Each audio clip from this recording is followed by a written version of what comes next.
agar kami semakin dekat padamu serta mengetahui betapa alimnya dirimu ya Allah.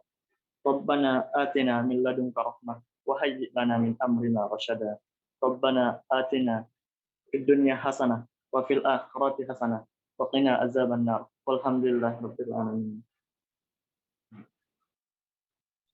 Terima kasih kepada Saudara Jun Wahyudi. The next agenda is remarked by Head of Social Studies Education Program, Bapak Hadi Wuyono, MPD. Saya persilahkan, Mbak. Pak.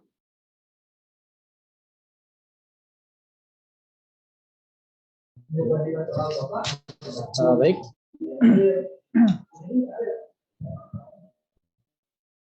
Assalamualaikum warahmatullahi wabarakatuh. Waalaikumsalam warahmatullahi wabarakatuh. Waalaikumsalam warahmatullahi wabarakatuh.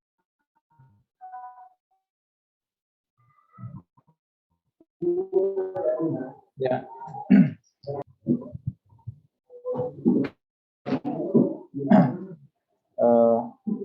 Yang terhormat Wakil Dekan 3 FKIP Untan, Bapak Agus Sahrani MM Esling, kemudian yang saya hormati Ketua Jurusan Pendidikan Ilmu Sosial, Ibu Dr. Maria Ulfa MSI, kemudian mohon maaf pasti ada yang saya hormati Bapak Wakil Dekan 2 FKIP Untan, Bapak Dr. Ando Sri Gono MSI, kemudian yang saya hormati dosen tamu pada sore hari ini, Dr. Carla Christina Perez. Terima kasih atas kehadirannya, Dr. Carla. Nice to meet you. Good evening, Dr. Carla. Kemudian juga yang saya hormati kepada para hadirin, baik dosen maupun mahasiswa dari berbagai kampus, baik itu dari kampus Untan maupun dari kampus lainnya. Pertama-tama mari kita panjatkan puji syukur kehadirat Tuhan Yang Maha Kuasa atas hadirat beliau, kehadirat Allah Subhanahu Wa Taala. Kegiatan kuliah umum ini dapat berjalan dengan lancar. Kemudian tujuan dari diadakannya kuliah umum ini adalah untuk memberikan pengetahuan tentang keterlibatan mahasiswa dalam perguruan tinggi serta keterasingan dari mahasiswa di perguruan tinggi. Nah, adapun tema yang diusung pada perkuliahan sore hari ini itu adalah dengan tema Student Engagement and Alienation in Higher Education, atau keterlibatan dan keterasingan mahasiswa di perguruan tinggi. Adapun dosen tamu yang diundang pada sore hari ini itu adalah Dr. Carla Christina Perez. Selamat datang, Dr. Carla. Ya, beliau merupakan eksekutif manajer dari Akademia BAI Luanda Angola. Ya. Semoga dengan kehadiran beliau itu dapat memberikan ilmu yang bermanfaat bagi para mahasiswa dan para hadirin semuanya. Kemudian juga mohon maaf kepada Bapak Wakil Dekan 3 untuk memberikan pembukaan pada kegiatan kita hari ini. Mohon untuk membuka kegiatan ini secara resmi, dan kemudian juga kepada para mahasiswa untuk bisa mendengarkan dan bisa mempelajari dengan baik apa yang akan disampaikan oleh dosen tamu kita pada sore hari ini. Adapun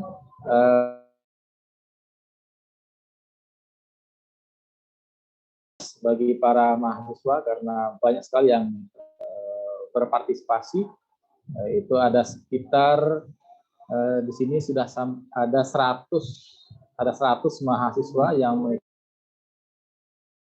130 mahasiswa.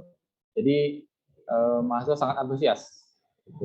Dan semoga dengan kegiatan ini itu bisa menambah pengetahuan kita berkaitan dengan bagaimana keterlibatan dan bagaimana keterasingan mahasiswa di perguruan tinggi. Apalagi yang hadir di sini adalah rata-rata mahasiswa, sehingga bisa kita ambil pengalaman, pengetahuan, dan ilmu yang diberikan oleh dosen tamu kita. Itu saja yang bisa saya sampaikan. Selebihnya saya ucapkan terima kasih atas perhatiannya dan mohon maaf jika ada kekurangan atau fasilitas yang kurang mendukung dari kami. Saya akhiri. Wassalamualaikum warahmatullahi wabarakatuh. Selamat sore semua. Waalaikumsalam warahmatullahi wabarakatuh. Thank you very much to Mr. Hadi Uyono, MPD, for opening remarks. The next agenda is remarks by Vice Dean of Teacher Training Faculty Tanjung Perak University, Bapak Agus Syahrani, SPD MM. Waktu dan tempat saya persilahkan, Pak. Baik. I will speak in Bahasa Indonesia. Berkala. Bismillahirrahmanirrahim. Assalamualaikum warahmatullahi wabarakatuh.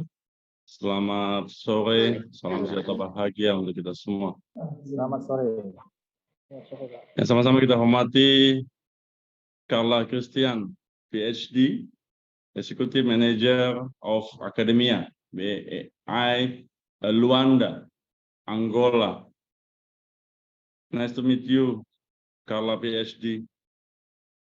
Yang sama-sama kita hormati Bapak Wakil Dekan 2 Bidang Umum dan Keuangan, Bapak Sri Bono. Yang sama-sama kita hormati Ketua Program Studi Pendidikan IPS, Bapak Hadi. Recording in progress. Yang saya hormati Ketua Jurusan, Jurusan Pendidikan Ilmu Sosial, Ibu Maria. Yang saya hormati Ibu Moderator, Ibu Dr. Penny Carolina. Yang saya banggakan seluruh mahasiswa yang hadir dalam public lecture pada sore hari ini. Pertama-tama, puji dan syukur hanya milik Allah Tuhan Yang Maha Esa atas segala nikmat yang diberikan kepada kita. Sehingga kita dapat bertemu secara virtual dalam kegiatan yang luar biasa, dan kegiatan ini betul-betul menginspirasi semua program studi yang ada di FKIP. Dr. Carla dan Ibu dan Bapak, saya sampaikan permohonan maaf Bapak Dekan FKIP Untan. Beliau menyampaikan salam hormat dan salam bangga kepada program studi PIPS untuk menginisiasi dan mengakomodasi semua kegiatan ini dalam sebuah kegiatan yang luar biasa dengan pemateri yang luar biasa. Beliau tidak dapat hadir karena bersamaan dengan simulasi untuk akreditasi program studi yang satu jurusan dengan PIPS, itu adalah geografi. Ibu dan Bapak, di dalam kegiatan ini tentu semuanya menyesuaikan dengan kebutuhan mahasiswa. Karena sama-sama kita memahami dengan baik bahwa tantangan abad 21 dari sisi sistem pendidikan, kalau kita bisa lihat pada megatrend dunia 2045, contoh adanya misalnya demografi dunia, kemudian persaingan sumber daya alam, urbanisasi global, perdagangan internasional, keuangan global, dan kemajuan teknologi, tentu ini harus menjadi sebuah perubahan Recording yang memang stopped. semakin cepat dan semakin masif di kehidupan kita. Belum lagi ditambah dengan perfect storm, di mana biostorm dan teknologi storm itu mempercepat semuanya. Kita tidak bisa tertolak dengan cepatnya berlarinya dunia ini. Banyak sekali, jutaan mungkin, pekerjaan yang digantikan dengan robot. Kita sama-sama memahami dengan baik bahwa saat ini artificial intelligence itu membunuh pekerjaan, banyak membunuh pekerjaan. Sehingga tantangan yang dihadapi teman-teman mahasiswa saat ini sangat berbeda dari semua generasi yang ada. Oleh karena itu, tentu kebutuhan sumber daya manusia unggul di masa depan Kami semakin dekat. itu tidak bisa dipenuhi hanya berdasarkan pengalaman di masa lalu. Harus ada reskilling, upskilling, new job. Dan ini adalah konsekuensi dari proses transformasi pendidikan. Power skill, yang tentunya di dalamnya workplace learning trend itu menjadi bagian yang membuat persaingan di tingkat dunia. Oleh karena itu, sumber daya manusia harus memiliki kompetensi dari berbagai bidang ilmu. Untuk kolaborasi di tingkat dunia misalnya, teman-teman harus memiliki yang disebut sebagai profil kebinekaan global.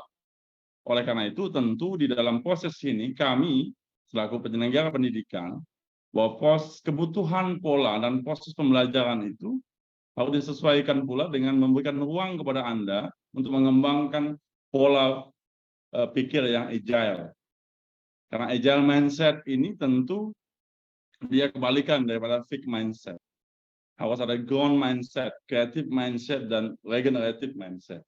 Dan tentu di dalam kegiatan ini menjadikan bagian yang paling terpenting menurut saya adalah kita tidak bisa lagi menggunakan cara-cara yang biasa untuk menghasilkan lulusan yang luar biasa. Ibu dan Bapak yang saya hormati, ya mudah-mudahan nanti Dr. Penny bisa menjelaskan kepada Dr. Carla. Ada pantun yang menjadi ciri Indonesia. Dalam menekat ada tenunnya. Tenunan asli anak Melayu. Dalam adat berjumpa ada pantunnya Dr. Carla. Pantun menjadi pembuka pintu. Rumput bambu tinggi berjajar. Potong tunas tanam di tanggul. Pendidikan wujud Merdeka Belajar, Indonesia Maju, wujudkan SDM unggul. Tengok pacar sendiri, jangan ingat mantan. Patah hati itu sakit, tak bisa ke dokter. Selamat berkuliah umum, Prodi PIPS, FKIP Untan. Tunaikan tridharma demi alma mater. Ibu dan Bapak yang saya hormati, dengan mengucapkan Bismillahirrahmanirrahim, kita buka public lecture, Social Studies Education, Penumpang University. Bismillahirrahmanirrahim.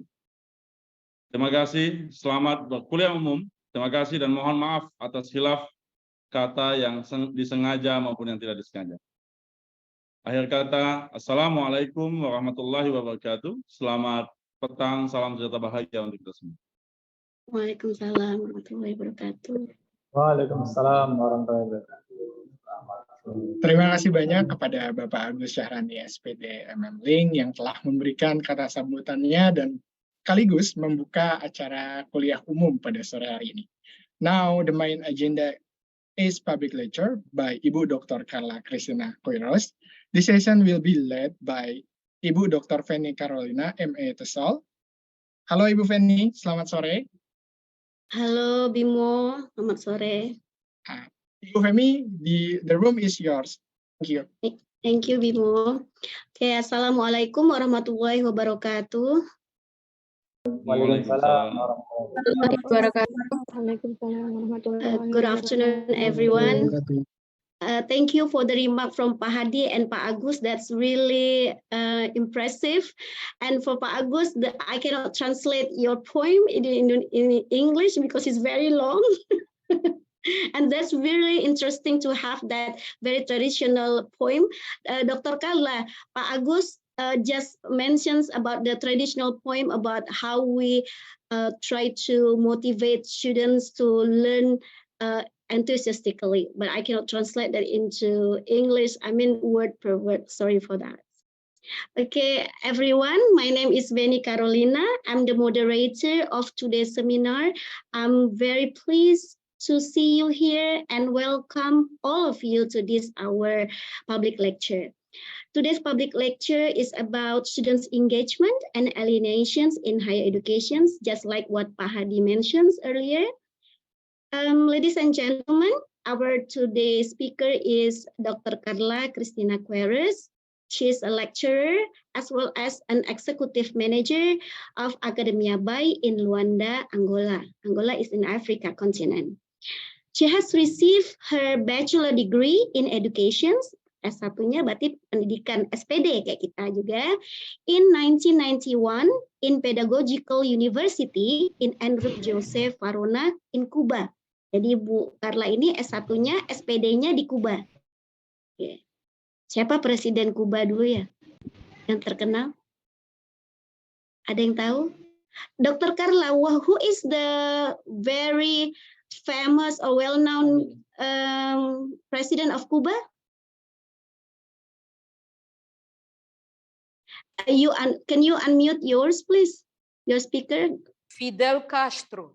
Oh, Fidel Everyone Castro. Yes, he's a very handsome president. I still remember when I was really young. He died a few years ago. He died. Yes, yeah, he died a few years ago. You're right.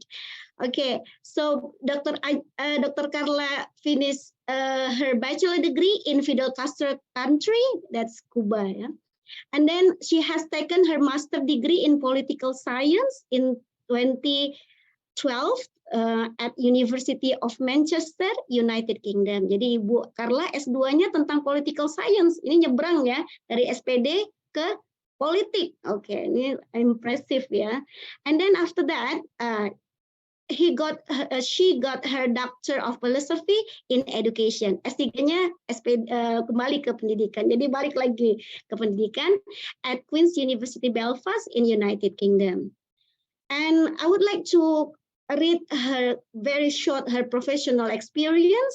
The first one, she was a country director Save the Children 2011 in Angola. She also was the Deputy Managing Director, Ministry of Higher Education, 2013 and 2017 in Angola. And she also now the Executive Manager in Luanda in Academia Bay. Ini kayaknya ada yang share, ini ada yang sharing slide. Wulandari, Novia, could you please stop sharing?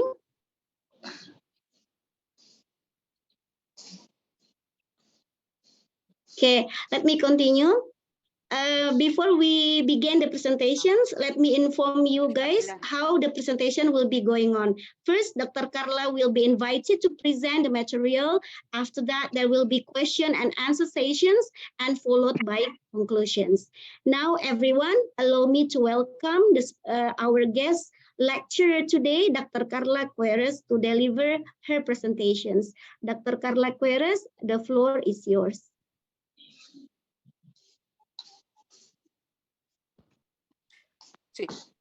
Good afternoon, everyone. I heard you saying salam alaikum, and I say salam alaikum to all of you, and may God bless this session with all of us. Okay. I'm going to talk about student engagement and alienation, and my hope is that everyone in the room can be with me for about 20 or 30 minutes while I will discuss a topic that maybe touches all of us. We are lecturers, but we were students before being a lecturer. And we all know, or we are still students all life, every time we are studying. And we know as students, we face many challenges, and some are related to, let us share the slides. Some are related to very motivated and enthusiastic participation in the classrooms or outside classrooms. But we also see many students who are not motivated, who are very anxious, who are not happy in our classrooms. And as students, we know that something will happen in our classes, in our schools. Can you hear me? Aldi, wait a minute. Aldi, can you mute your speaker, please? Yeah, cancel Pasha. So You can continue, Ibu Carla. okay. Yeah, can you hear me? Yes, it's very clear from here. Okay.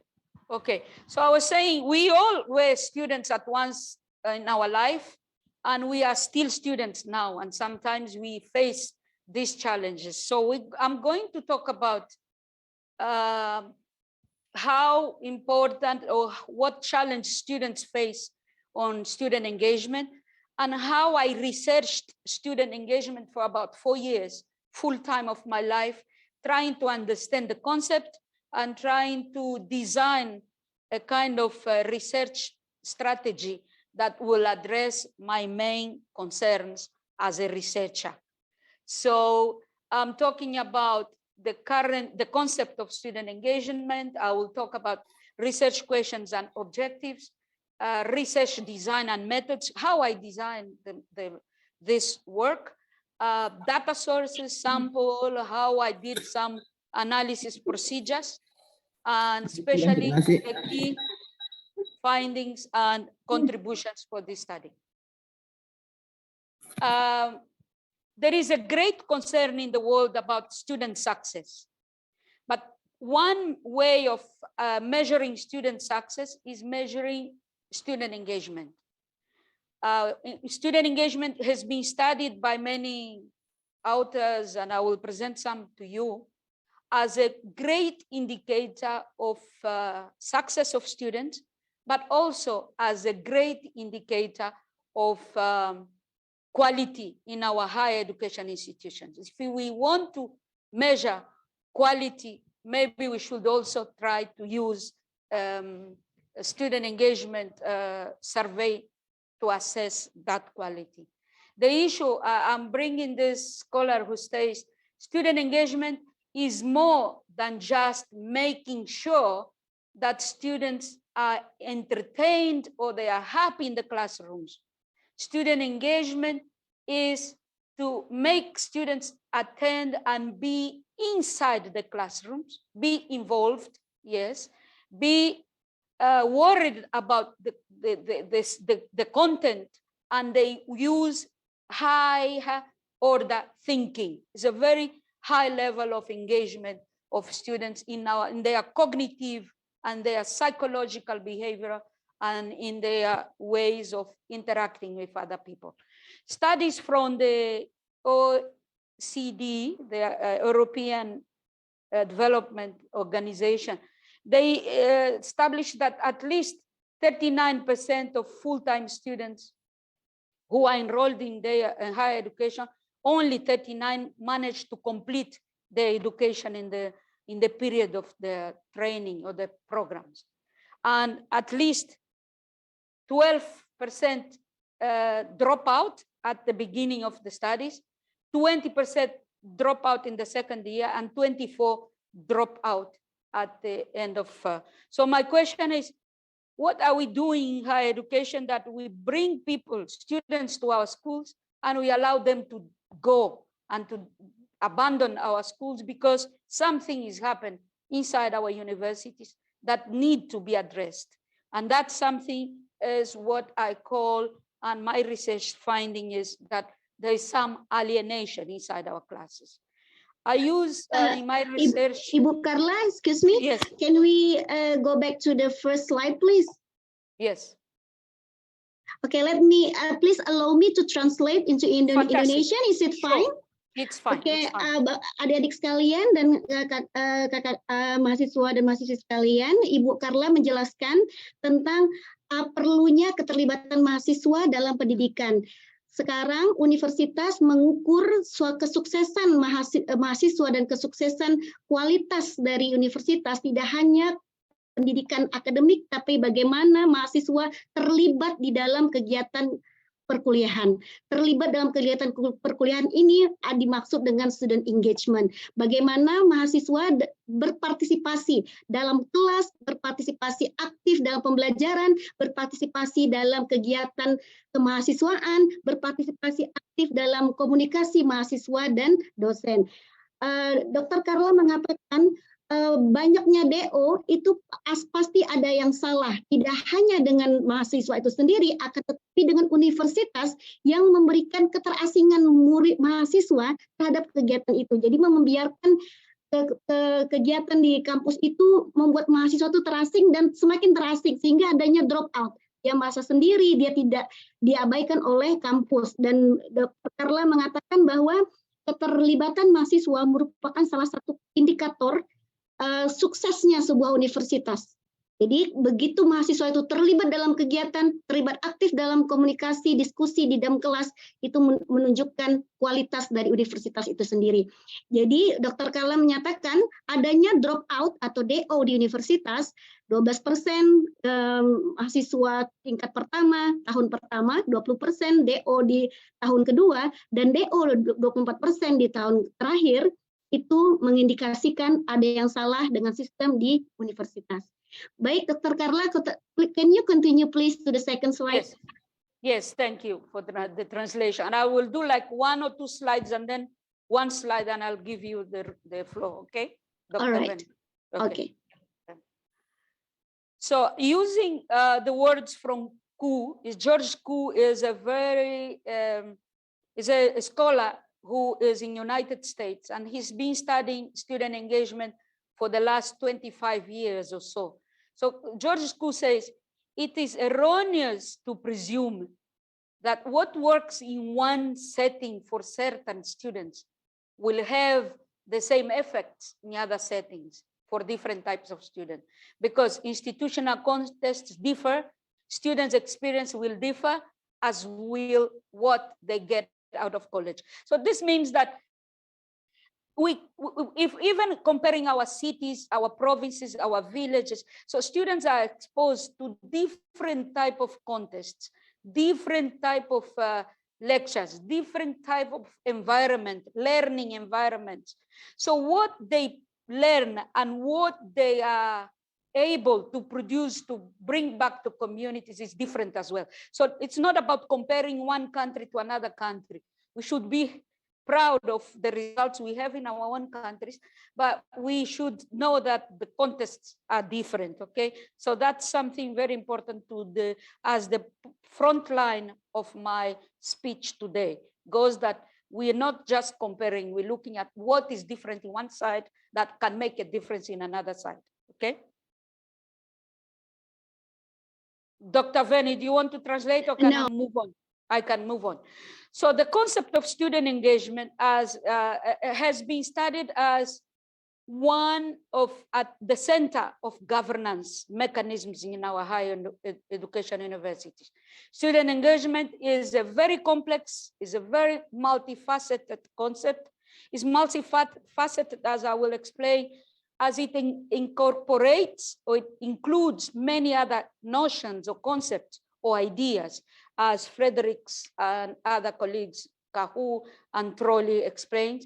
It is a meta concept. Meta concept means a concept of concepts, so involves many other concepts and is an indicator of the quality in higher education. Okay. In that discussion, conceptual discussion, I found as very important these 3 definitions, one presented by George Koo, one presented by Bryson, and one presented by Zepke. George Koo says 2 things that are very relevant.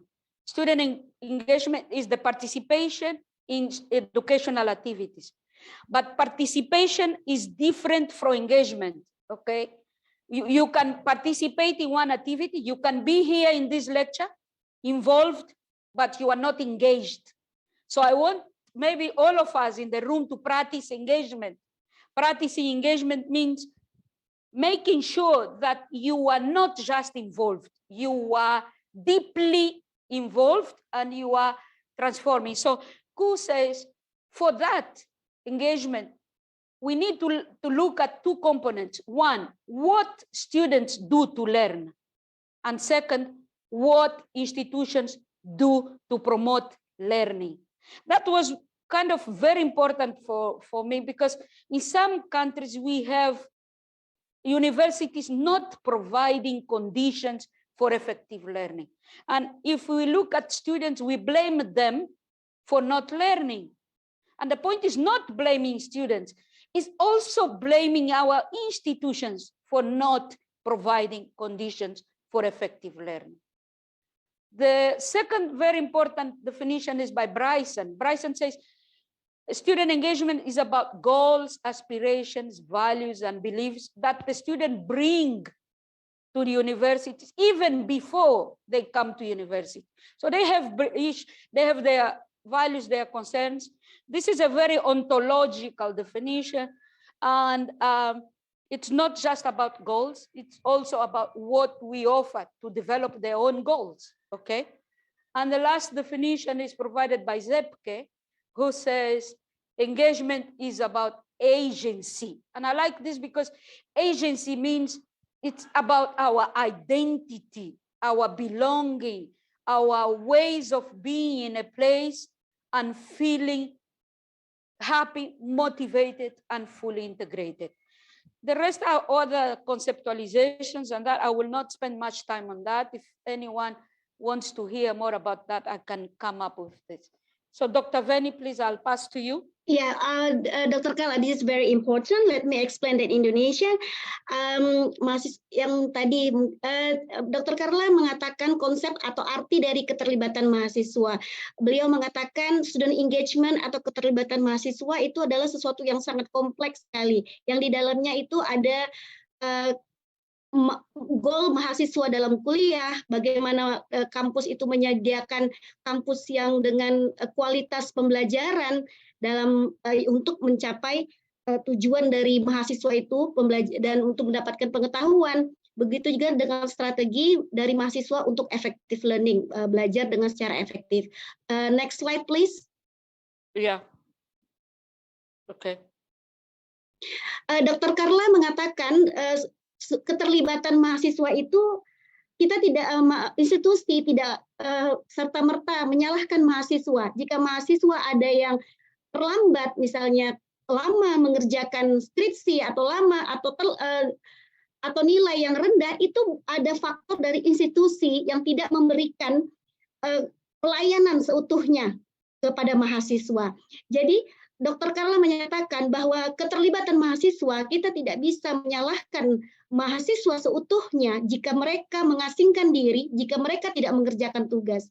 Dr. Carla menyatakan keterlibatan mahasiswa di dalam kampus adalah peran besar dosen dan institusi yang memberikan fasilitasi kepada mahasiswa bagaimana mahasiswa itu terlibat dalam kegiatan belajar dan pembelajaran. Dr. Carla menyatakan bahwasanya student engagement itu banyak faktor di dalamnya. Ada student agency, yaitu pengetahuan mahasiswa itu sendiri ketika dia sebelum kuliah, ya, dan akhirnya ketika dia kuliah, pengetahuan yang dia dapatkan, pengalaman dan rasa tertarik mereka. Dr. Carla juga menyatakan student engagement itu juga dipengaruhi oleh pengaruh ekologi atau lingkungan dari mahasiswa tersebut, teman-temannya, keluarga, dan komunitas. Dan Dr. Carla juga bilang engagement itu, keterlibatan mahasiswa itu juga disebabkan oleh struktur organisasi atau budaya di dalam kampus itu sendiri. Bagaimana kampus menyediakan fasilitas, bagaimana menyediakan strategi yang mendukung mahasiswa dalam proses pembelajaran sehingga mahasiswa bisa mengembangkan pengetahuan mereka dan bisa mencapai goal mereka. Salah satunya contohnya mengetahui tentang ilmu pengetahuan sosial atau bisa kuliah tepat waktu atau bisa menyelesaikan skripsinya dengan tepat waktu. Jadi Dr. Carla menyatakan student engagement itu hampir sama dengan penjaminan mutu, hampir sama dengan bagaimana kampus dan mahasiswa saling bekerja sama dalam hal ini. Institusi, universitas menyediakan fasilitas dan kesempatan kepada mahasiswa sehingga mahasiswa terlibat aktif dalam pembelajaran dan bisa mengembangkan pengetahuan dia. Jadi seperti itu. Jadi di sini bagaimana mahasiswa yang beraneka ragam itu terakomodir aspirasinya, pendapat mereka, yang hal-hal yang baik itu ditampung untuk kebaikan dalam proses belajar dan pembelajaran. Silakan Dr. Carla, go on please. Thank you.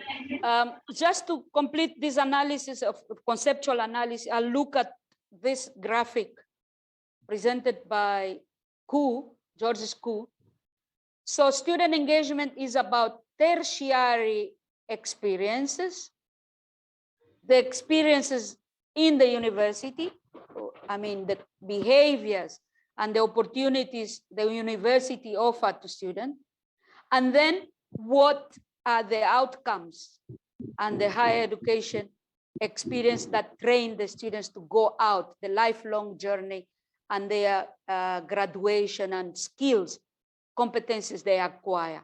So there is a relationship, there is a connection between these pre-tertiary experiences and the basic education the student had, the secondary education, their numeracy and language skills, their family and peer support before going to university, what values they acquire here in the pre-tertiary experience. And then the student, when he comes to university, he's not an empty basket. He's full of aspirations, goals, and he comes and has spaces to interact with other students, other colleagues, and interact with lecturers. So that student experience and behaviors, the time he dedicates to study, the time on educational experience, the educational environment is critical, is very important to develop the student. I don't know if Dr. Vene, you want to talk about this, or I can move on? I will. Just a minute, please. Dr. Carla mentions a very important thing, hal yang sangat penting sekali. Dr. Carla mengatakan bahwasanya seorang mahasiswa yang datang ke kampus bukan seperti beliau mengatakan, bukan seperti basket yang kosong. Kita mahasiswa itu adalah seseorang yang mempunyai aspirasi, yang mempunyai pendapat, yang bisa dimintai pendapatnya. Bagaimana kampus ini sudah baik atau tidak. Jadi kita sebagai institusi harusnya mendengarkan mahasiswa. Apa yang menurut mereka bisa dipakai untuk memperbaiki lingkungan proses belajar dan pembelajaran. Apa yang harus diperbaiki, apa yang harus menurut mereka tuh kelemahannya. Jadi dengan begitu universitas bisa menyajikan kualitas dari quality assurance atau penjaminan mutu dari universitas dengan melibatkan, melibatkan mahasiswa dalam peningkatan kualitas universitas. Silakan Dr. Carla, go on Dr. Carla, please. So the current debates, and that's the quick last topic, is beside the use of this concept, there are some critiques, okay? Some scholars say that the concept is still very imprecise, there is some imprecision, and there is some critiques that the rights of students are not respected and their freedom to learn. When we try to organize programs for student engagement, according to McFarlane, he critiques the concept and says, we are forcing the students to do what the school wants, but not to allow their freedom to be manifested.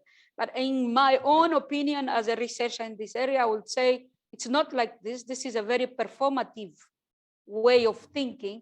And I prefer to look at this concept as really a viable educational way to address and to develop students' knowledge and to develop their capacity to learn. So just a quick reference. This concept is very wide, is not much widely known. It's been researched in the last 20 years, the end of the 80s, by the University of Pennsylvania in the United States. So this is the countries that are mostly doing something on student engagement, and some countries are not yet doing anything or any research or any practices on student engagement as such. Student engagement, the conceptual analysis, and sorry to give this into Portuguese a little bit, but the issue is I found in my research 23 different other concepts associated to student engagement, okay? So, and those concepts are like this: satisfaction, self-regulation, self-efficiency, motivation, self-belief, success, participation, agency. So there are about 23 concepts, and I'm researching on Dune, Zebke, and Trolle. I found this kind of concepts, okay? Dr. Veni, please, if you want to say something about this. Yeah. Carla, could you show me the map? What is the meaning of a dark, not this one, yeah, dark gray and light gray? How about Indonesia? Indonesia is, the map of Indonesia, right? Near Australia. So what does it mean? Yeah. Gray? The gray means that something has been researched, but not in a wide manner. So the dark green is the countries that are doing a lot on student engagement. See. So like Okay. Australia, and you see here is China, I think, and there is United States and Canada. Yeah. As I say, I live in Africa, and there is nothing in Africa, only in South Africa and Namibia. So the rest of the whole Africa, we are not concerned about this, and that's why I bring this concept to the top of our This is really good because we can see Indonesian map here. Adik-adik sekalian, ini Ibu Carla menunjukkan kepada kita peta di mana semakin hitam itu menunjukkan bahwasanya adalah negara yang sudah melakukan penelitian tentang sangat memperhatikan tentang student engagement dalam universitas. Semakin hitam berarti semakin aktif universitas itu berusaha untuk memberikan kualitas yang terbaik bagi mahasiswanya dengan melibatkan suara dan aspirasi dari mahasiswa untuk meningkatkan kualitas atau penjaminan mutu universitas. Kita bisa lihat di peta Indonesia, Dr. Carla bilang kalau di Afrika tuh putih itu, berarti di Afrika itu mereka kurang dalam penelitian tentang student engagement dan kurang memperhatikan suara mahasiswa. Nah, sekarang di Indonesia kita lihat, Indonesia ini enggak putih-putih amat, masih abu-abu, berarti Indonesia masih ada usaha dan penelitian tentang keterlibatan mahasiswa dalam universitas. Jadi kita masuk ke kategori menengah, ya. Dr. Carla, please, the next slide. The next was about this concept, Venice. If you quickly just say the idea is this is very important. No, I will just give at glance. Is it okay? Sure. Ibu Carla menunjukkan bahwa student engagement, keterlibatan mahasiswa itu dipengaruhi banyak faktor. Mengapa mahasiswa itu aktif, mengapa mahasiswa itu bisa terlibat di dalam kegiatan dalam kampus, baik di dalam kelas maupun di luar kelas, itu ada faktor-faktor di dalam dirinya. Contoh, motivasi, kompetens, kemampuan, pintaran, interactions, dia berinteraksi dengan orang lain, dengan dosen, dan juga ada aspirasi di dalamnya, pengalaman dia ada goal setting, berarti mahasiswa itu punya goal di dalam dirinya untuk mencapai sesuatu. Semester ini saya harus selesai nilainya A semua, misalnya. Semester depan, semester 5 saya selesai proposal. Itu dimaksud dengan Bu Carla. Punya goal. Setiap mahasiswa punya goal. Semester ini ngapain, semester depan itu ngapain. Jadi goalnya semester 8 udah selesai, enggak lagi di kampus nyelesai, udah selesai skripsi gitu. Jadi menurut Ibu Carla itu adalah ini adalah faktor-faktor yang menyebabkan mahasiswa itu bisa terlibat aktif dalam kegiatan pembelajaran ini, tidak drop out itu karena faktor-faktor ini. Ada rasa self efficacy, rasa mampu mengerjakan dan motivasi yang tinggi. Go on, Dr. Carla, thank you. Okay, I'll quickly introduce the concept of alienation. Most of the scholars say that alienation is the opposite of engagement. And it's being studied by Krauss, for example, in Australia, or Trolle also in Australia. And they discuss also a concept related to alienation, that is inertia.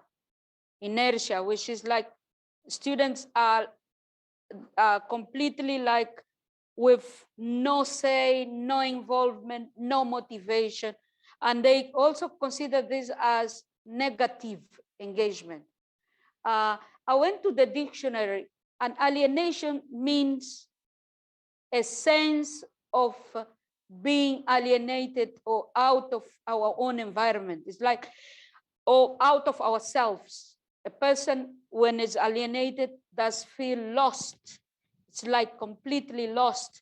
I would say Maluku in my language, a bit of isolated of their own context. So we're talking about a theoretical perspective presented by Sarah Mann, and I will present Sarah Mann, who says that 7 perspectives and assumptions related to student engagement. She discusses the postmodern condition, how the social context and the postmodern conditions and creates alienation, how the students are feeling like subjects, and the discourse and the narratives in our education, higher education universities, can produce students, instead of being transformers, they become objects instead of subjects of learning. And the power and the knowledge and the insights also influencing students to feel the outsiders. They don't feel involved. They feel like, I don't belong here, it's not me. And exiled from the self, or loss of ownership of learning processes, or even when the student feels like through our practices, assessment practice, like when we give tests to students and we make them feel like docile or disciplined, or it's a very performative kind of ways that we do in higher education, or the position as an leave me alone. I will complete this with a very concrete description that students, for example, feel alienated from language, culture, or institutional practice. For example, they feel lost of meaningful personal purpose, and they feel estranged, antipathic, and they feel like some people have more power than them. So they don't have power and they don't involve because I don't have power. Teachers have all power. Or alienation due to loss of sense of self, where the student feels like loss of sense of self, loss of sense of agency and desire. So there is even no desire. It's a connection, called connection. It's difficulties to act, to react to the environment that they live in. And they feel diminished, mocked, and ignored by peers and lecturers. I'll pass the room to you, Dr. Veni.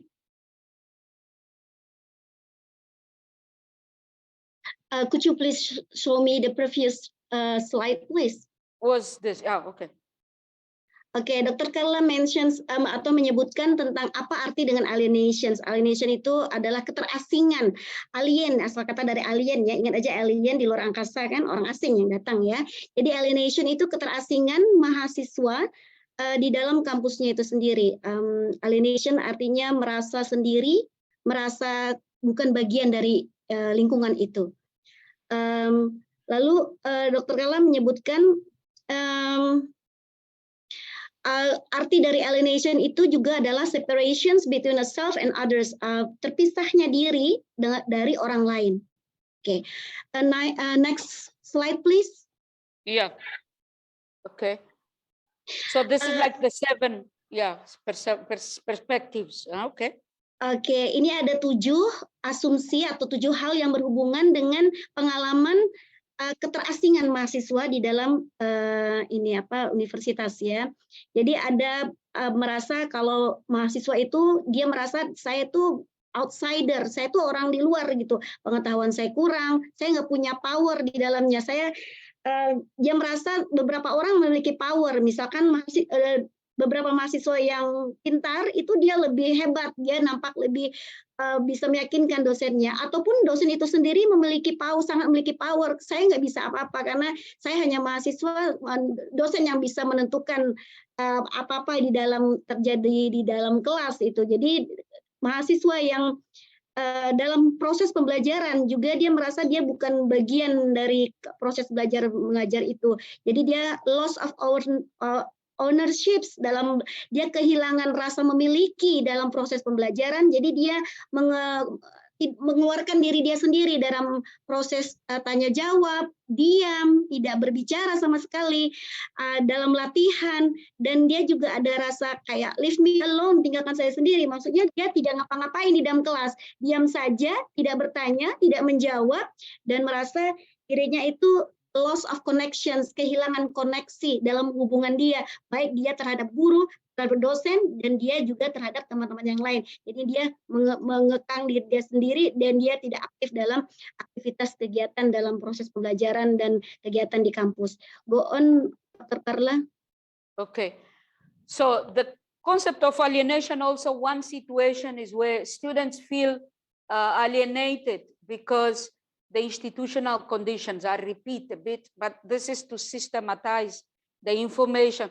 So there are practices in our schools and universities, the curriculum, the way we do assessments, the way we structure the power structures in our institutions, the narratives, the discourses of lecturers and school managers influence students to feel and difficulties in finding themselves, to express their own voices in school, and then they prefer to isolate themselves and not to be engaged. It's like they feel like it's safer to be alone in their own corner, confined with their cell phones and their own desires and life. So they live a kind of two different realities.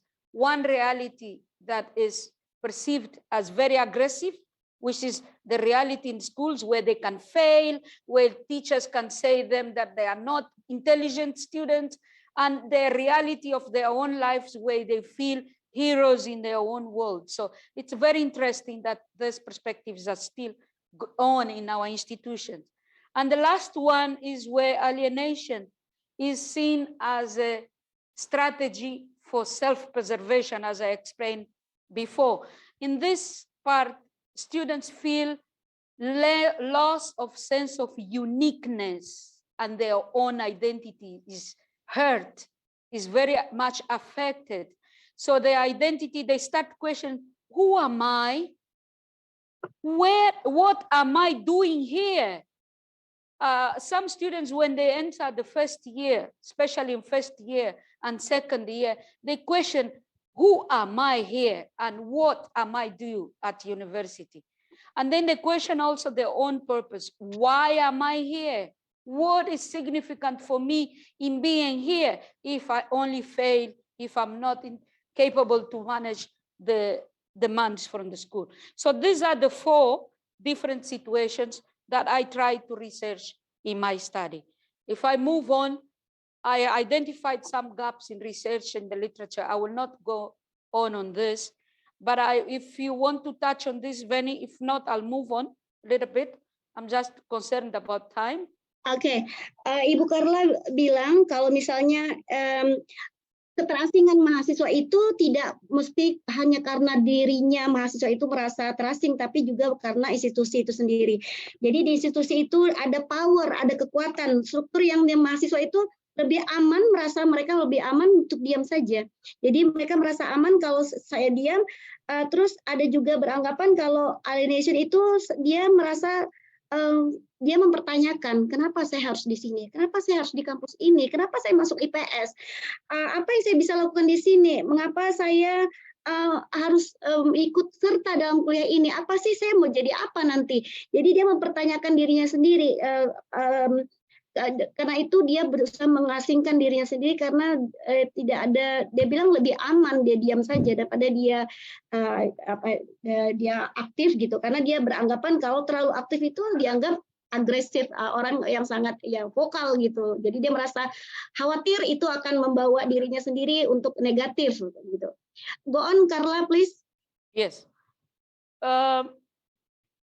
Trying to understand the issue of student engagement and alienation, I did a study that was my doctoral thesis on student engagement and perceptions of quality learning in higher education in Angola, it's my country, and I use other countries to assess how also is the issue in Cuba, in Portugal, and in the United Kingdom.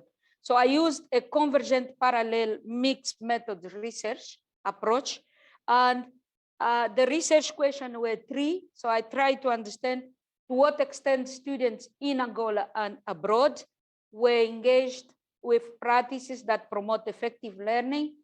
I tried to understand the factors influencing student learning and student success. And the last one was how and what challenges students were facing.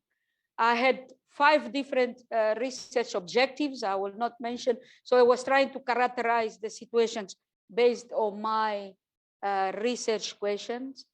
And I designed my research. This is very important because trying to find the best methods is the secret of doing a good research. If you're trying to be a researcher, and I think most of the people in this room are researchers, we need to have a paradigm, methods, and approach well-defined that will answer, the ones that will answer or help us answer our research questions. So I use pragmatism as the paradigm because this is like the most appropriate method or paradigm to do a parallel, convergent parallel mixed methods research. And I did it because it helped me to explore the problem and the real conditions the students were involved from qualitative and quantitative perspective. So I used like a positivist perspective and an interpretativist perspective. And bringing those type of mixture gave a very much holistic view of my research. And then I used convergent parallel mixed method research based on Creswell, and I managed to collect and to analyze open-ended data and closed-ended data like qualitative data. And that allowed me to look at different procedures, look at different philosophical standings, sociological issues, and also look at the very much like statistical information and put the information on the table.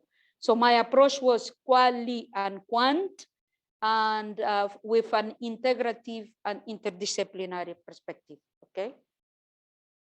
The methodology used was, as I said, the MMR, and I tried first to do the quantitative, then the qualitative, compare and relate that information and merge the information at the end, and I came up with results at the end.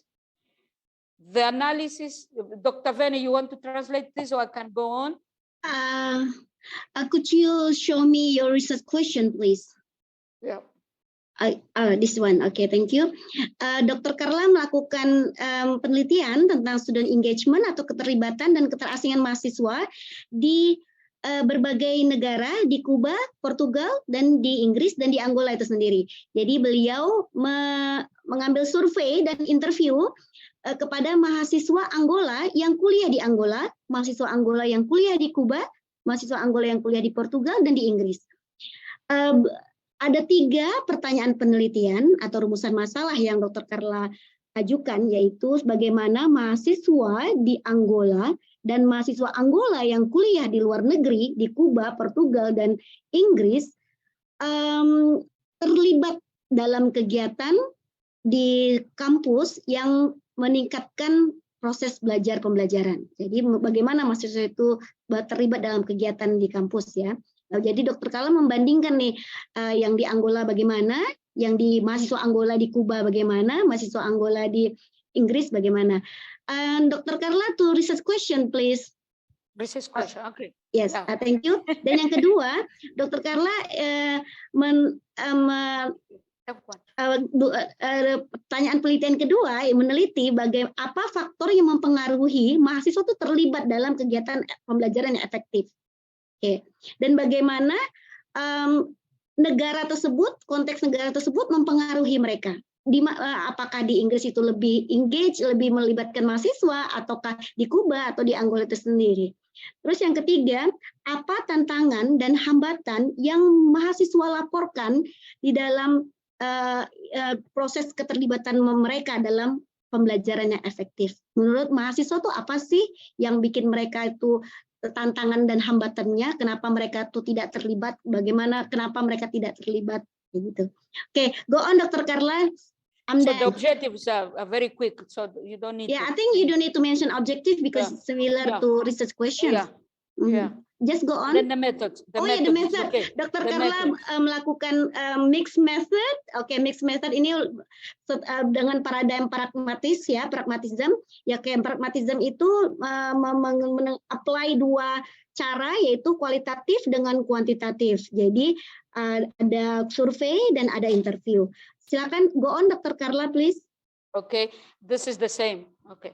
Okay. So to study student engagement, I had to do this tree of the structure of the construct. So I tried to analyze what is student engagement, and using the scale or the national survey on student engagement conducted in United States. And I used their old version in 2001 when they produced this study, okay? So I added some other, so I adapted. It's not equal to the United States, but I did an adaptation. And it had 71 items. I analyzed 35 items on individual dimension of student engagement. And I divided into a second dimension, which is the institutional dimension with 38 other items. And I analyzed 9 psychometric scales that are divided. I like this: level of academic effort, active and collaborative learning, student and staff interaction, enriching educational experiences, support campus environment, which is just related to the second, quality teaching, learning resources, overall quality and satisfaction. So here is where are the students overall, in general, are they satisfied or not? And the final one was how institutions are impacting their own lives, the questions. So the number of questions are here in this column. It's 11, 9, 12, so corresponds to the number of questions addressed in the questionnaire. So in the first dimension, I looked at experiences of engagement, and with the second dimension, I looked at perceptions of quality learning. Okay, this is very important, Veni. I may not go further, but this is quite important for them. This is really interesting.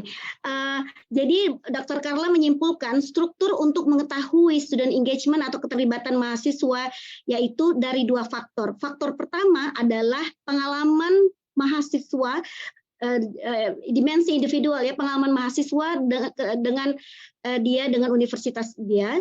Lalu yang kedua adalah persepsi mereka tentang pembelajaran yang berkualitas itu seperti apa. Oke, dari pengalaman dari dimensi individu, Dr. Carla mengatakan untuk mengukur terlibat atau tidak terlibatnya mahasiswa dengan universitas, indikator pertama adalah level academic effort. Bagaimana mahasiswa itu berusaha belajar. Kedua, bagaimana mahasiswa itu aktif, kolaboratif, bekerja sama dalam pembelajaran. 3, bagaimana mahasiswa dengan staf, dosen itu berinteraksi. 4, bagaimana mahasiswa itu punya pengalaman pendidikan yang kaya, yang penuh, yang berkualitas. Lalu yang kedua, dari dimensi institusi atau universitas. Dr. Carla mengatakan untuk mengukur keterlibatan mahasiswa dengan universitas itu bisa melalui persepsi mahasiswa terhadap kualitas pembelajaran dia di universitas. Pertama, bagaimana kampus itu menyediakan lingkungan yang suportif, kampus suportif untuk pembelajaran dia. Kedua, bagaimana kampus menyediakan pembelajaran yang berkualitas. 3, bagaimana kampus menyediakan fasilitas dalam sumber pembelajaran seperti buku, fasilitas kelas, internet, dan lain-lain. Keempat, bagaimana kampus itu memberikan kualitas yang secara sepenuhnya itu mendukung pembelajaran. Dan keempat, bagaimana kampus itu menjunjung tinggi value pendidikan di dalam kemajuan mahasiswanya. Begitu. Go on, Dr. Carla. Just related to data sources and analysis, just a quick information. I used Google Forms, and mostly all questionnaires were inserted into Google Forms. Some were online questionnaires and some were printed. For Angola, for example, I had 900 questionnaires printed and distributed to the whole country, in Cuba as well. But in other countries, I used the online survey. All questionnaires were inserted into Google Forms. We extracted the Excel sheet, and then with the Shell sheet, we produced the analysis on SPSS 25. Okay. Dr. Carla, how many total the participants? I missed that information before. Yeah, it's here. So I had 924 students altogether, in Angola. 1,010. 110. 1,000, yes. 1,000. 1,010. Yes, and okay. mostly were male students, mostly. Yeah. Okay, can you go to the previous slide, please? Oke, Dr. Carla bilang beliau melakukan analisa data dengan kuantitatif untuk survei. Tadi ada 1.010 partisipan dalam penelitian beliau waktu beliau disertasi S3 ya. Jadi beliau membagikan itu kepada 1.000 mahasiswa di 4 negara, Angola, Inggris, Kuba. What is another one? How many countries? Oh, Portugal, ya, forgot. And the fourth one is United Portugal. Kingdom. Yes, dia termasuk di Portugal ya. Dan beliau mengolah data dengan SPSS. SPSS itu yang di kelas juga kita udah ada belajar nanti ya. Jadi ini untuk yang kuantitatif. Go on, Dr. Carla. Yeah, just for your information, students were all from law, undergraduate student in law, nursing, accounting, and psychology. Okay. Very interesting. Ya, dan mahasiswa yang menjadi partisipan atau responden dalam penelitian ini adalah mahasiswa dari jurusan hukum, perawat, akuntansi, dan psikologi. Ya. Okay. Go on, Dr. Carla. It's also important that in our research, we also have to have invitation letters, information sheet, recruitment letters, and many other ethical procedures that we all have to follow. Okay, this is very important. Yeah. No? It's not important.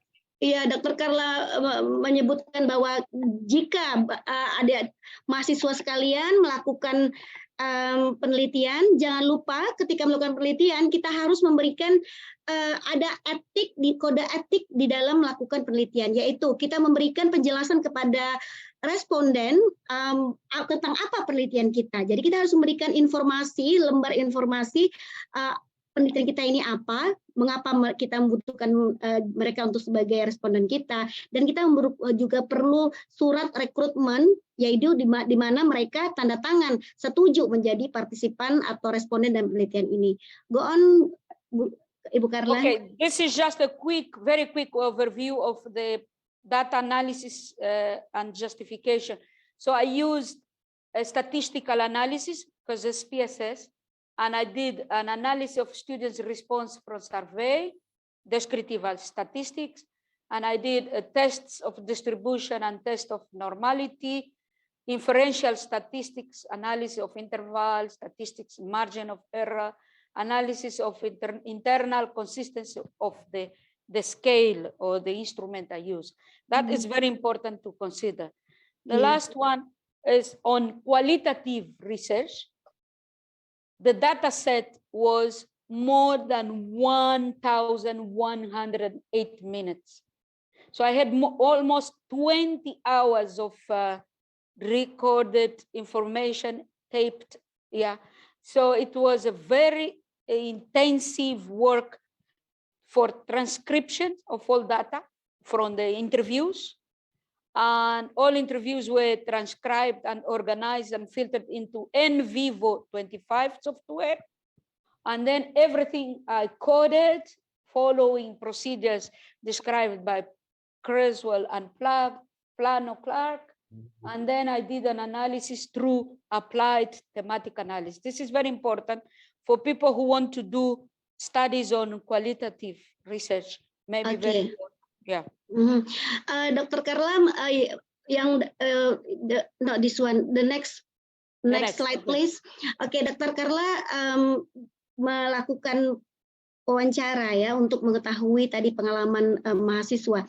Lalu Dr. Kala melakukan interview dan focus group discussions atau FGD ya. Jadi FGD-nya ini sampai 1.108 menit. Lalu semua interview tersebut dari FGD tersebut ditranskrip. Ditranskrip itu adalah proses pemindahan dari bahasa lisan ke bahasa tulisan. Jadi semua itu diterjemahkan dalam bahasa tulisan yang direkam tadi ya. Lalu diurutkan, diorganize, difilter, diclassify menggunakan using the NVivo 25. Ini NVivo itu seperti tas statistik. Kalau seperti SPSS, kalau SPSS itu untuk kuantitatif, kalau NVivo itu untuk kualitatif.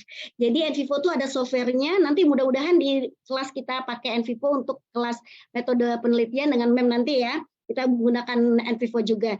Jadi nanti NVivo ini adalah aplikasi yang bisa digunakan untuk mengklasifikasikan, untuk mengcoding. Jadi nanti otomatis tuh coding melihat mana kata-kata yang sering muncul yang berhubungan dengan jawaban peserta. Carla, may I know how do you manually code the transcriptions before you said you use NVivo? Do you have any additional coding using manual? I mean, you code by yourself. I had to code by myself first and then insert the codes and then child codes into I the see. NVivo. How do you But code we the have to do it manually. We do it I manually. see. Yeah. So it's like I started with 85 codes, child codes, a lot different, and then I managed to come up with 20 categories and then down to 9 and then reported on 5 teams. So that's how we structure. How you develop the initial 85 codes? So do you put like certain letters to represent certain informations? For example, like students' aspirations. So you put S and A or other codes? I put the words. It was easier because the codes were difficult. I put aspirations and I said goals and I said, for example, alienation. Or I coded. So I was coding the child codes at the beginning with different names, and then in the transcription, not yet at the NVivo. Then I put in NVivo is a way of organizing the information. You see, it's a bit of a more organizing the information, category by codes and different codes. So which one do you do first? The manual first or the NVivo first? No, the manual. NVivo is at the end. I see. Oke, Ibu Carla mengatakan ketika Ibu Carla menganalisa data wawancara dan focus group discussion, Ibu Carla mengcoding secara manual terlebih dahulu. Jadi mengcoding jawaban, mengelompokkan jawaban mahasiswa itu berdasarkan tema-tema. Carla, do you have any specific researcher's idea that you use to as a ground, as a guidance for you to quote the student engagement? Do you apply several researchers' idea or just one? I applied several, but I used a lot this Marshall and Rosman. Okay. Marshall and Rosman, they have a very good book on qualitative research. No. I mean, in terms of student engagement, how you classify that? I mean, you classify from one. No, I classified based on my theory. So how many researchers? I mean, how many articles you use, or how many authors? Is that one only, or you combine? No, I combined mostly the ones that I selected. 3 definitions and 5 perspectives. So it was about 8 main conceptualizations, not people. Maybe I used 100 different hundreds different articles and more. Maybe I got it. Okay, Ibu Carla mengatakan ketika Ibu Carla mengkode wawancara tersebut, Bu Carla tidak menggunakan kayak huruf misalnya motivasi M aja gitu, tapi beliau bilang langsung aja motivasi. Jadi begitu ada kata-kata keluar motivasi, Bu Carla tulis motivasi. Carla, do you also mention like number motivation, for example 1, 2, so you know how many words of motivation appear? Yes. Okay.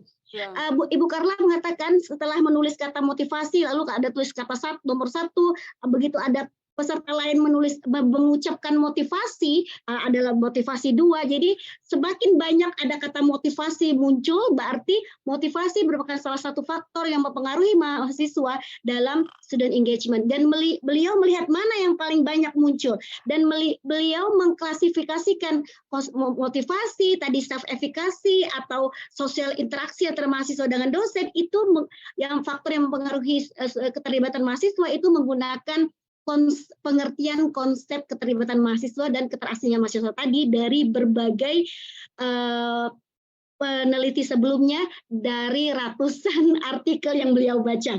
Jadi beliau menggunakan itu sebagai pedoman mengelompokkan kode dari hasil wawancara. Go on, Dr. Carla. Okay, the sample for qualitative research was 43 participants here, 43 participants, and from the different countries, okay, Angola, Cuba, but the main issue is they were all Angolans studying in those countries, okay, no, they were not students from nationals of other countries. They were Angolans studying in Cuba. This is different, okay, Dr. Veni, can you understand? And maybe can you show us the result of your research, please? Okay, the interpretation of qualitative or quantitative first. Okay.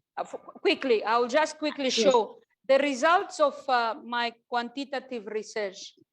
Were very surprising, but not really much. We knew. So the mean scores for student engagement overall in Angola data set were 49, the mean scores, and in the international contests were higher on 68. And that was related to this. If you look here, in the whole 9 scales, I said psychometric scales, the results for Angolan students studying abroad in Cuba, Portugal, and United Kingdom were higher in all 9, while the students in Angola were below the students abroad. Okay. That's the main result, okay? Hasil dari penelitian kuantitatif Dr. Carla menunjukkan mahasiswa yang kuliah di luar negeri lebih terikat dengan universitas dan daripada dibandingkan dengan mahasiswa Angola yang kuliah di Angola itu sendiri. Dengan ditampakkan di sini kualitas pembelajaran, fasilitas belajar, lingkungan kampus yang mendukung, itu luar negeri itu lebih baik daripada di Angola. Go on, Dr. Carla, please. Yang the qualitative one, please. On the qualitative was very challenging because here you need to understand what you were asking me before, the theories. So based on the different theories and the different themes I identified, I analyzed, and I came up with different sub-themes. So what came out of a qualitative study is that there are 5 main factors influencing student engagement, and those are individual investment in learning. There are issues related to this. Second, issues related to the quality of the interaction. Third, issues related to the quality of curriculum and teaching. The fourth one was quality of resources and infrastructure. And the last one was experience of alienation. This is new. Dr. Carla, sorry interrupting you. Time. Yeah. About the result of the qualitative research, you have finished the coding, right? And then you see that some sub-themes appear. And then how you prove to the supervisors that this theme appear based on what? Based on the percentage of appearing in the answers of the participants, or what? Yes. That was based on here. I'll show you. The number of here, this one, the number of references. For example, theme number 1 was 85 total references. Relationship were 86. What do you mean with 85, 86? Is this the number of the students? Number of references, number of quotations. I see the number of the word appear. I that had what a you mean? total of 410 references in Mhm. total, and Mhm. all on this 495 were on alienation, mostly alienation, and the issue of quality teaching were very high referenced by the students. Critiques, feelings, issues were raised, so they are all categorized into these references. Okay. Carla, sorry. What do you mean with references? Is that the words related to the theme? You extract what was the concern. So remember, I was studying factors influencing student engagement. Okay. So I was trying to see what students were saying are really affecting their student engagement. Okay. So what they said, like 45 times, they were talking about individual investment in learning. They were talking about so many other things that I didn't use them, okay? But mostly what I used is here, is what were relevant and mostly referred and spoken by them, okay? Okay. So it came out, it's important just to finish for you to get the real meaning. Is this sub-themes? See, the themes are very general, but the sub-themes are very specific. So students said things about their individual study methods, their learning strategies and approach. Some were using deep, some are using surface learning, hardworking and personal and commitment, the degree of responsibility issues, goal setting, things about metacognitive learning. You know, some were saying they assess their own learning every month or every day or every week. So in my thesis, you find this described here. And then we look at the interactions, a lot of issues, very negative issues about interaction. For example, students outside Angola were saying their interaction with local students, like British or Portuguese people, are very poor. They are not respected. They are not liked. They are not. And that came out with these issues on alienation. So there is alienation. Okay. So that's how I structure. So, Ibu Carla bilang, jadi menganalisa hasil interview tadi itu kan berdasarkan tema-tema ya, kan ada kata-kata yang keluar dari mahasiswa itu berhubungan dengan tema tersebut. Jadi Bu Carla menuliskan, Carla, could you show me please the table that about the qualitative? Okay, here, this one. Yes, this one. Jadi ini kan ada 23, 8, 23, dan 32 di UK tentang individual investment in learning. Bagaimana mahasiswa itu belajar gitu ya, bagaimana study methodnya dan learning strateginya itu seperti apa.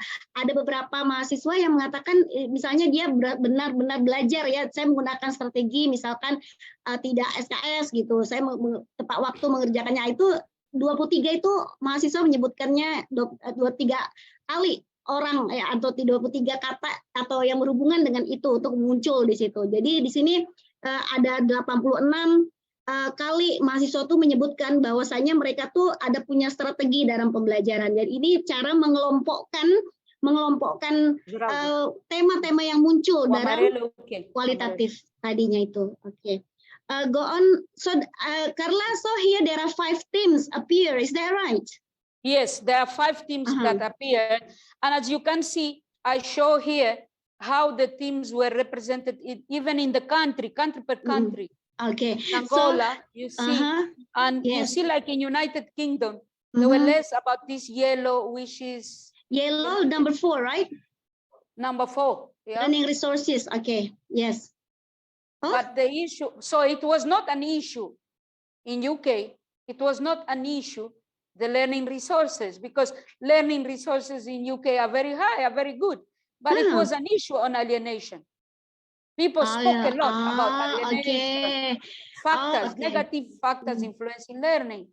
So, and they said like a lot of things about, that's how it's represented country. Okay, Dr. Carla, this is very ini sangat menarik sekali ya, Dr. Carla memberikan kepada kita strategi cara mengolah data dan melihat bagaimana dari warna-warna ini menunjukkan tema satu yang muncul di Angola itu tinggi, misalnya bisa dilihat yang biru itu tema 1, yang hijau itu tema 2. Ini contoh bagi mahasiswa yang akan mengadakan penelitian kualitatif bisa menyajikan data dalam bentuk seperti ini. Ya, semuanya ya, nanti kalau penelitian proposal bisa melihat ini salah satu contoh untuk merepresentasikan data kita dalam bentuk kualitatif. Dan ini ada 5 tema yang muncul. Carla,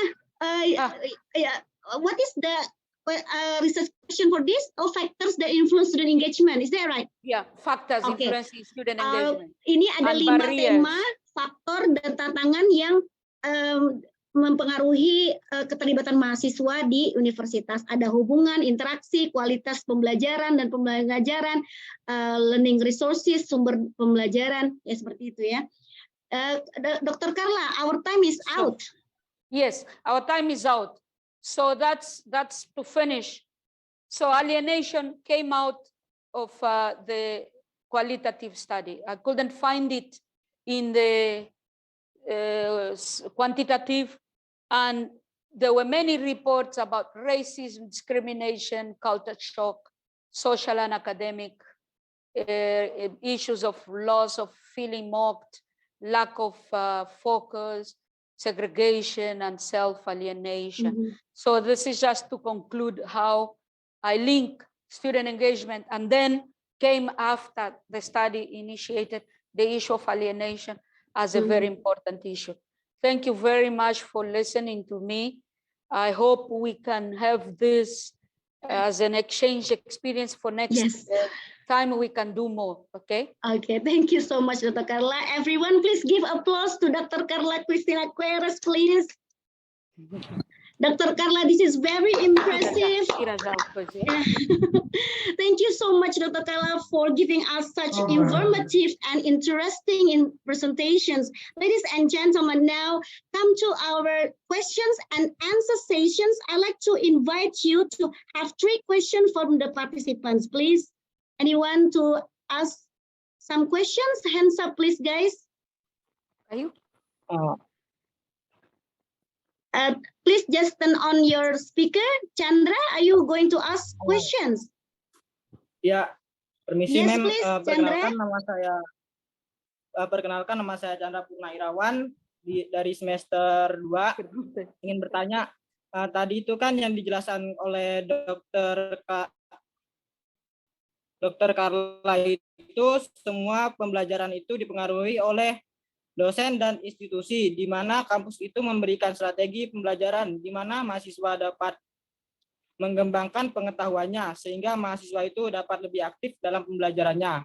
Jadi pertanyaan dari saya, apa saja strategi yang digunakan supaya mahasiswa itu bisa menjadi lebih produktif dalam pembelajarannya? Okay, thank you, Chandra. Ibu Carla, Chandra is the second semester students. Chandra asked about, it has been explained by you that institutions should provide facilities, should provide like, strategies to improve the quality of learning to the students. So what do you think the strategies that universities should provide to improve or to promote learning for students? Okay. Okay. You want to answer one by one or just go? Give the 3 and then we'll finish because of time. That's the first questions from Chandra. The second, Nurul Fahira, did you raise your hand? Yes, ma'am. Okay. Yeah, Nurul, please. Okay, thank you very much, ma'am. Good afternoon, everyone. At first, let me introduce myself. My name is Nurul Fahira. I'm from Social Studies Education.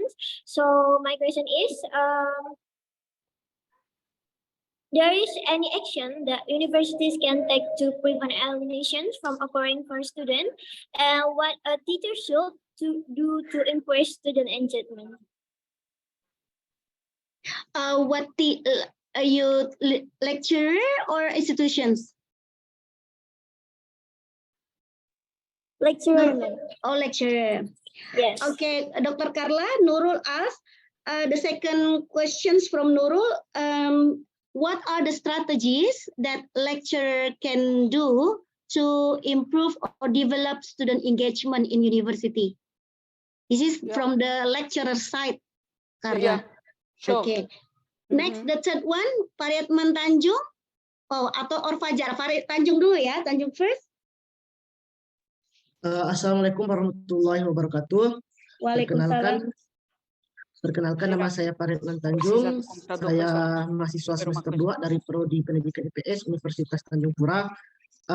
Saya ingin bertanya terkait keterasingan mahasiswa. Nah, saya kan memiliki teman, yaitu sangat tertutup, baik itu kepada teman perkuliahannya maupun dengan diri saya sendiri.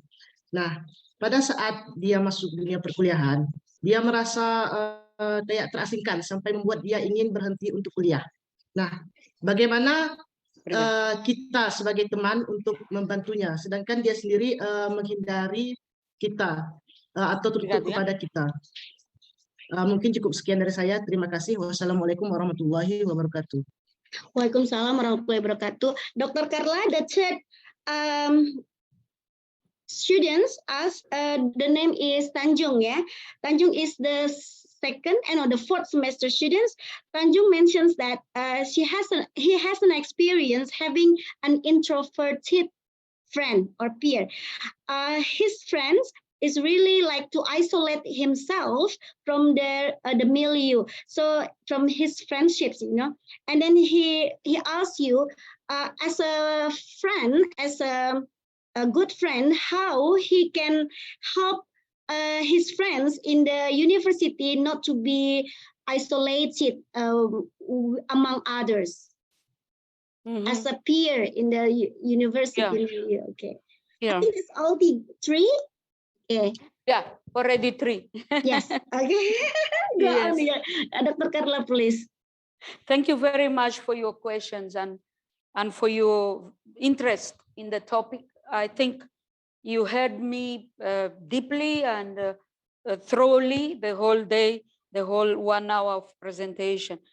In relation to the first question, Chandra, you asked about what conditions universities should provide in order to improve student engagement. Is it the question? And that question is very much related to the second question, but the second is more related to lectures. So I'll look at the institutions first. Institutions should provide the conditions, and if you go and read, maybe there is a link for my thesis. I speak about Gamson, who wrote a very important article in United States about conditions for effective learning. Gamson is the name. I'll give you the name later.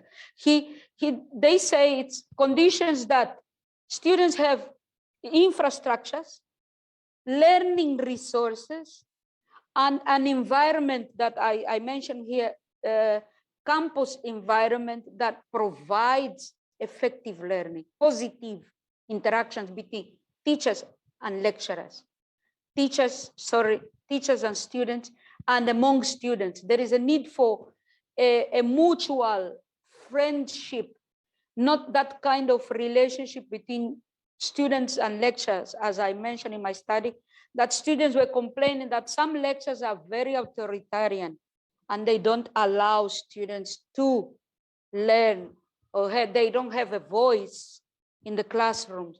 If they ask a question, teachers are afraid to listen to them. And they say, are you trying to compete with me? I am the one who got the knowledge. I'm more powerful than you.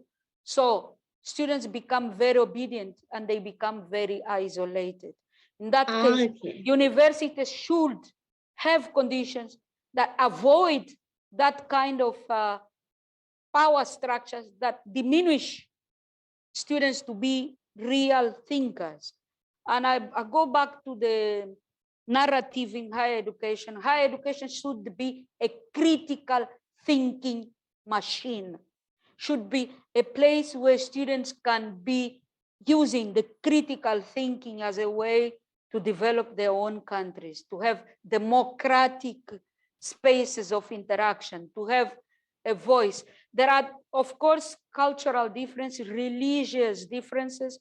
Probably in Indonesia, the way you construct the democracy is different from what is imposed in some more liberal countries, but the space for a student to be a real knowledgeable person, an entity, and to ask questions should be guaranteed.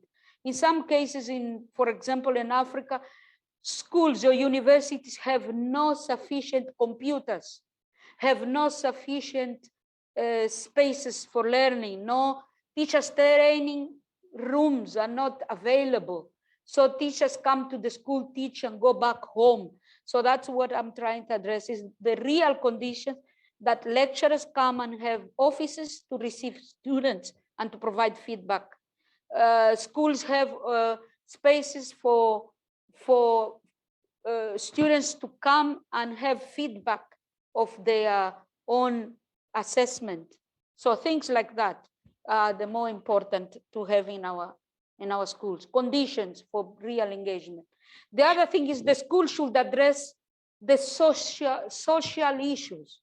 A student who are from a very needed family and a very economic conditions and difficulties, that student will have to have conditions in the school to improve their knowledge and to overcome their difficulties. I think that is your study, Dr. Vene. You study about resilience. Yes. And you brought this issue a lot about marginalized students and how marginalized students get into the universities with less abilities, not capacity. They have the capacity, but they have less abilities.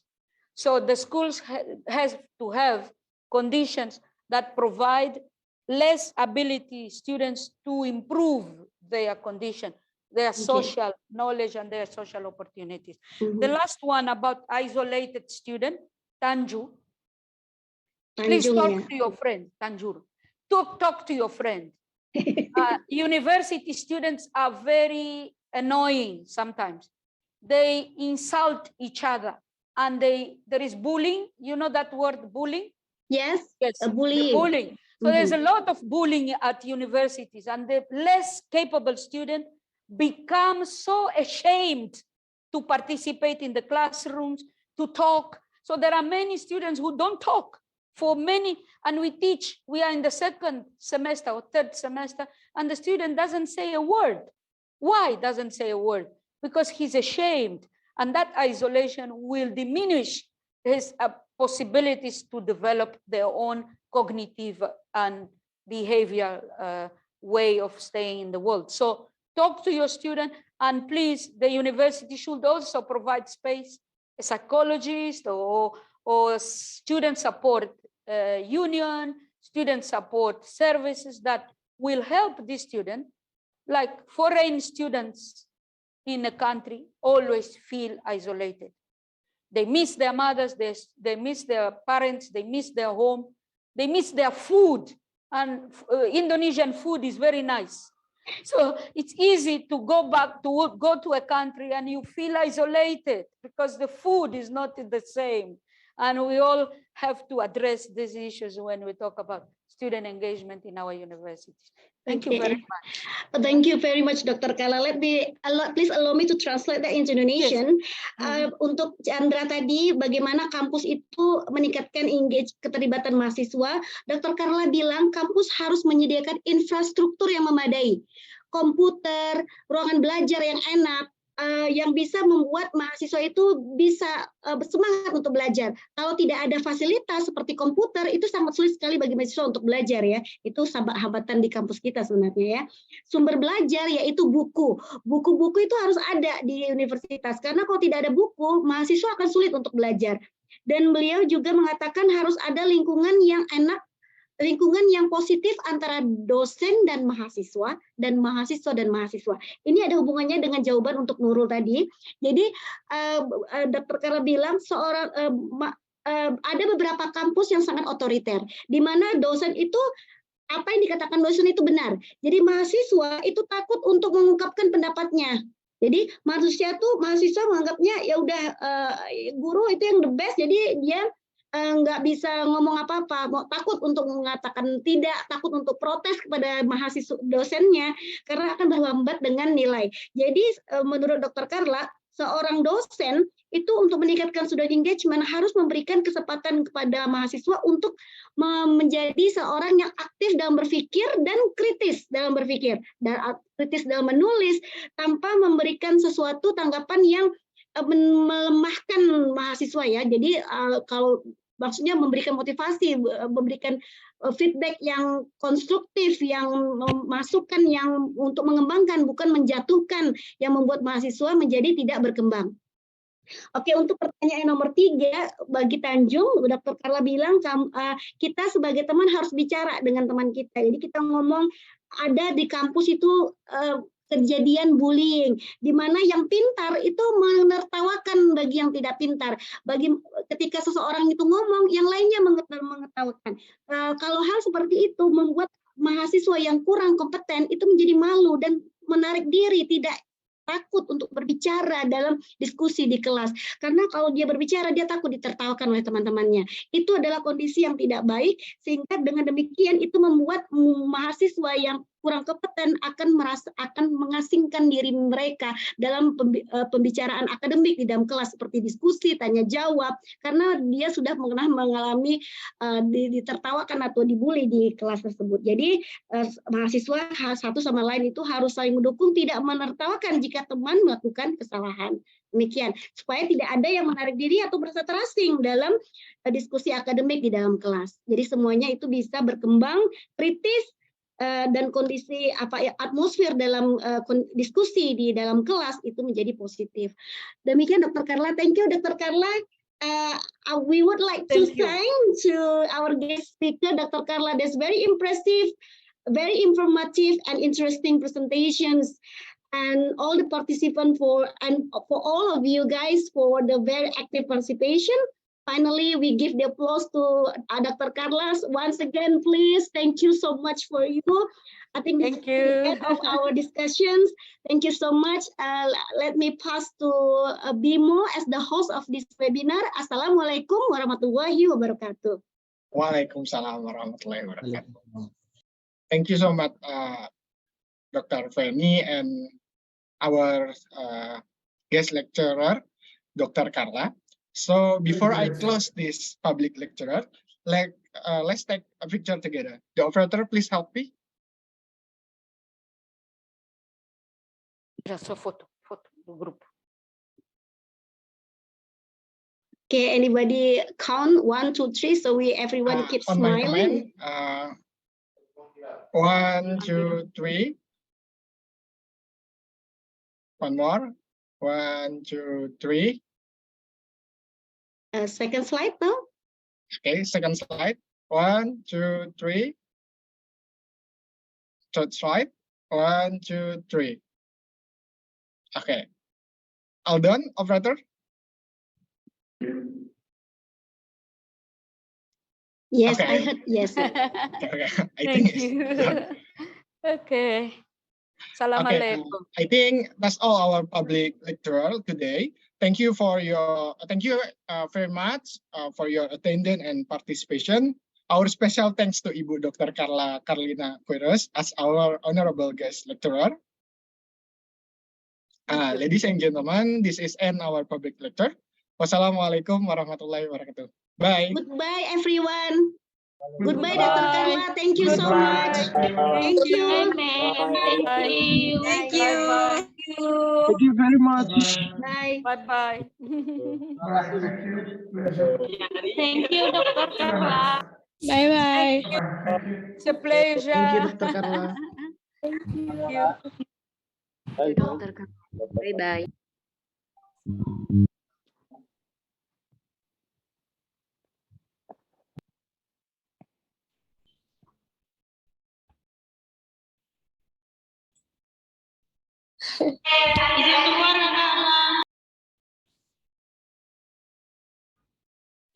Izin keluar, Kak, Bang. Oke.